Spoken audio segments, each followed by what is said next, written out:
Hello friends, welcome to Creative Medicine.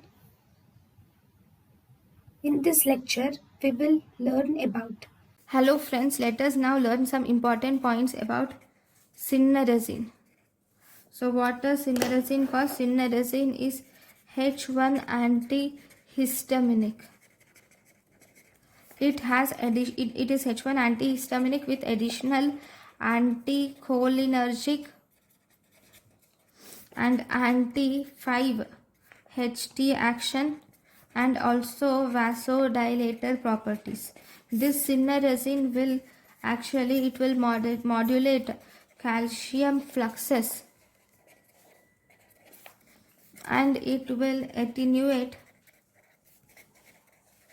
modulate calcium fluxes and attenuates vasoconstriction activity, and it will attenuate vasoconstrictor action also. And this cineerazine is also beneficial in Meniere's disease. It is beneficial in Meniere's disease and vertigo.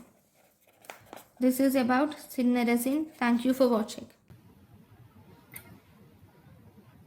Thank you and thank you for watching.